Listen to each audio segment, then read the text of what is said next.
రాజేష్ అప్సన్ గారు, మీరు చెప్పండి. అడుసుమల్లి శ్రీనివాసరావు గారిని బెదిరిస్తూ పొనవోలు సుధాకర్ రెడ్డి గారు చేసినటువంటి వ్యాఖ్యల్ని ఎలా చూడాలంటారు? ఇప్పుడు పొనవోలు సుధాకర్ రెడ్డి గారు ఈ వ్యాఖ్యలు చేసే ముందు అసలు ఈ వ్యాఖ్యలు చేయడానికి ఉన్న పూర్వపరాలను ఒకసారి ఆయన విశ్లేషించుకుంటే, తనను తాను అంతర్ముఖంగా ఆలోచించుకుంటే వాళ్ళ మీడియా ముఖంగా వచ్చి మాట్లాడే నైతికతే వాళ్ళకు ఉండదు. శ్రీనివాసరావు గారు చెప్పిన దాన్ని కాంటెక్స్ట్ లో నేను కూడా మాట్లాడుతున్నా. ఆ మధ్యకాలంలో పుల్వామాలో యాత్రికులని వాళ్ళ మతం అడిగి చంపారు. అవును. అంటే ఈ దేశంలో మత విద్వేషాలు, మత ఘర్షణలు పెంచే లక్ష్యంతో పరాయి ఘటన మీద నుంచి వచ్చిన ఉగ్రవాదులు చేసిన పని అది.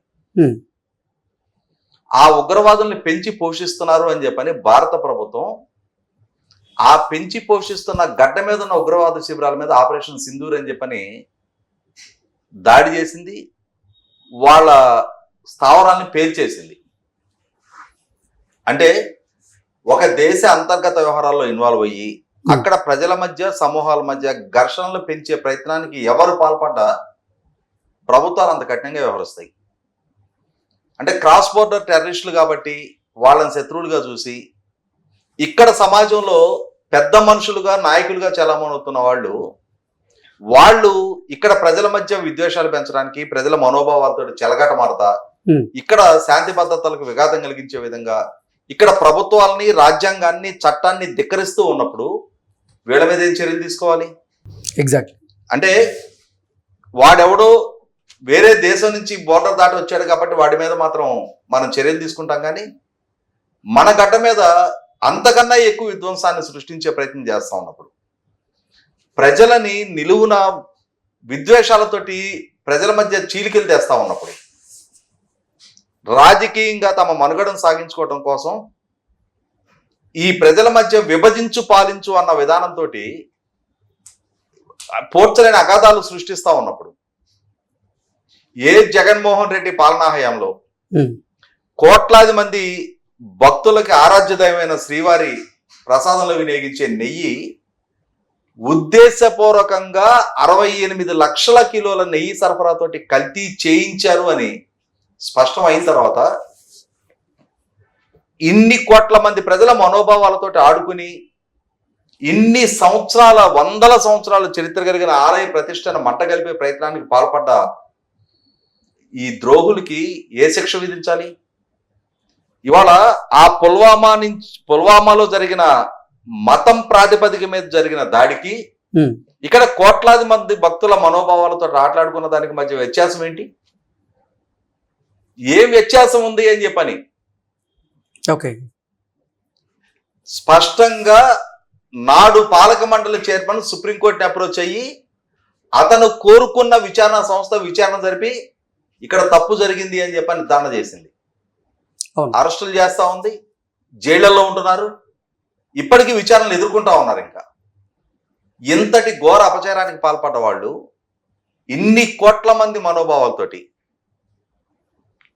అంటే ఏంటి, ఆ హైందవాన్ని, ఆ ఆలయ ప్రతిష్టని మంట కలపటమే లక్ష్యంగా ఈ చర్యలకు పాల్పడ్డారనేది అర్థమవుతుంది కదా.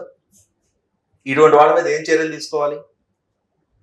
ఏ ధైర్యంతో, భయము, పక్షపాతము, రాగద్వేషాలకు అతీతంగా పరిపాలన చేస్తామని రాజ్యాంగం మీద ప్రమాణ స్వీకారం చేసిన పాలకుడు పక్షపాత ధోరణితో ఇంకొక ఆలయం పట్ల, ఇంకొక భక్తుల పట్ల వివక్షతో వాళ్ళ మనోభావాల్ని దెబ్బతీయాలనే ఒక కుట్రతో, కుతంత్రంతో బెస్ట్ క్వాలిటీ నెయ్యి కర్ణాటక రైతు సమాఖ్య నుంచి సప్లై అవుతుంటే ఆ నెయ్యిని కాదు అని చెప్పని, అసలు నెయ్యే కాని పదార్థాన్ని సంవత్సరాల తరబడి సరఫరా చేసి 68 లక్షల కిలోలంటే 6,800 టన్నులు, 340 ట్యాంకర్లు నెయ్యి లాంటి పదార్థాన్ని తీసుకొచ్చి సార్ 2019 నుంచి 2024 మధ్యకాలంలో తిరుమల తిరుపతి దేవస్థానం ద్వారా అక్షరాల 20 కోట్ల లడ్డూల్ని, నకిలీ లడ్డూల్ని సరఫరా చేసినట్లుగా వార్తలు వస్తూ ఉన్నాయి. అసలు ఏంటి సార్, ఎలా చూడాలి? 20 కోట్ల లడ్డూలు అంటే మనకందరికీ తెలుసు కదా. సహజంగా మనతో సహా మనం తిరుపతి వెళ్ళి వస్తే మనం ఒక్కడమే లడ్డు తినం. ఒక 2-3 లడ్లు మనం కొనుక్కొచ్చుకుంటే మన ఇంటి చుట్టుపక్కల వాళ్ళతోటి, మన ఆఫీస్ సహచరులతోటి కూడా షేర్ చేసుకుంటాం ప్రసాదాన్ని. అంటే ఈ 20 కోట్ల లడ్డూలు కనీసం అంటే కనీసం ఒక 50-60 కోట్ల మంది ఈ 5 సంవత్సరాల కాలంలో ప్రసాదం రూపంలో వాళ్ళు తీసుకొని ఉంటారు. అత్యంత పవిత్రమైన శ్రీవారి ప్రసాదంగా భావించి వాళ్ళు ఆ నైవేద్యాన్ని స్వీకరించారు.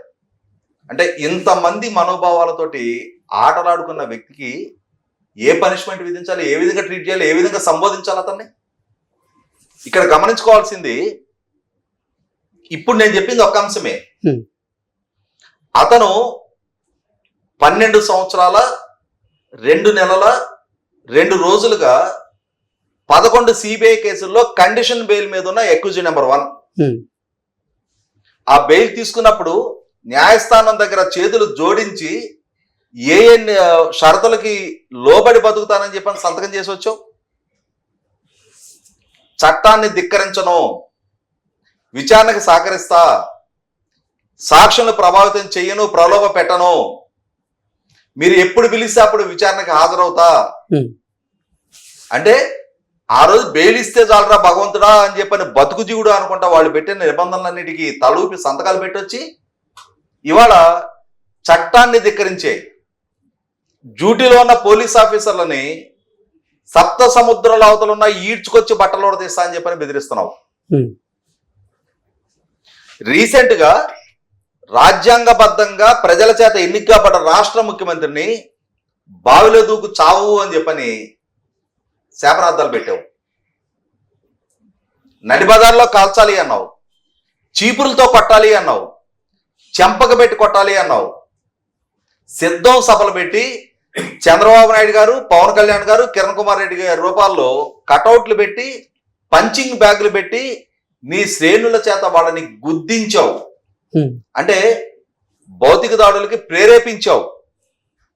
ఆ ఉన్మాదం నీలో ఉంది కాబట్టే ఇవాళ నీ శ్రేణులు గంగమ్మ జాతరలో పొటేళ్లు తలను నరికినట్టు తెలుగుదేశం వాళ్ళ తలను నరుకుతాము అంటుంటే ఏందిబ్బా అది సినిమా డైలాగే కదా అని చెప్పని సమర్థించుకుంటున్నావు. ఇంతటి హింసోన్మాదంతో సమాజంలో హింసని ప్రేరేపించే వ్యక్తి నాయకుడిగా ఒక పార్టీకి ఉండి అతను రాజ్యాంగబద్ధంగా తనకు దక్కిన ఈ బెయిల్ అవకాశాన్ని సద్వినియోగం చేసుకొని ఇవాళ అధికారంలోకి వచ్చి, నువ్వు ఇందాకే నేను చెప్పా, అధికారంలోకి వచ్చినాడు ఏమని ప్రమాణ స్వీకారం చేసావు? భయము, పక్షపాతము, రాగద్వేషాలకు అతీతంగా పరిపాలన చేస్తా అన్నావు. అటువంటి వ్యక్తివి రాష్ట్రంలో శాంతి భద్రతలు కాపాడాల్సిన బాధ్యత నీదై ఉన్నా 70 కోట్ల సభ్యత్వం ఉన్న ఒక పార్టీ కేంద్ర కార్యాలయం మీద నువ్వు దాడికి నీ శ్రేణులు పంపించావు అనంటే, భౌతిక దాడులకు పాల్పడ్డావు అనంటే, అక్కడ ఆస్తుల విధ్వంసానికి ప్రయత్నం చేశావు అనంటే, పాల్పడ్డావు అనంటే కారణం రేపటి రోజున ఆ 70 లక్షల మంది కూడా నీ శ్రేణుల్లాగా వీధి పోరాటాలకు సిద్ధమై రోడ్డెక్కితే రాష్ట్రం అంతర్యుద్ధంగా మారిపోద్ది.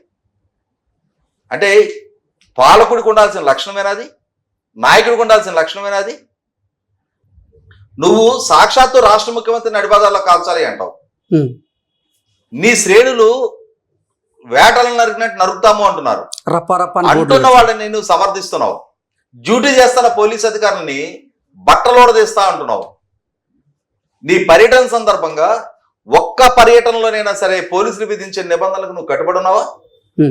ఒక్క పర్యటన అయినా సరే యాజ్ పర్ షెడ్యూల్ నీ పర్యటన ముగించావా? ఎందుకు ఈ బల ప్రదర్శన చేస్తున్నావు? ఎందుకు ఈ బల ప్రదర్శన చేయడం కోసం చట్ట ఉల్లంఘనకు పాల్పడుతున్నావు, ధిక్కరిస్తూ ఉన్నావు?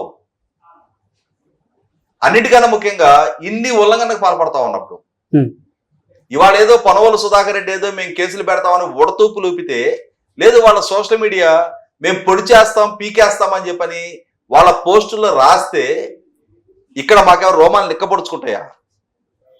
ఇందాకే శ్రీనివాసరావు గారు చెప్పినట్టుగా పల్లెటూరు పొలాల గట్ల మీద నుంచే మేము వచ్చాం.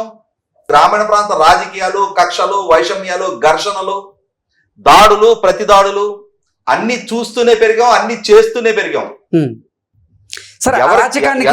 ఎవరికి బహుశా అంటే వీళ్ళేదో కద్దరు చొక్కాలు వేసుకొని మీడియా ముందు మాట్లాడుతున్నారులే అనుకుంటున్నారేమో. దాని వెనక చాలా నేపథ్యం ఉంది.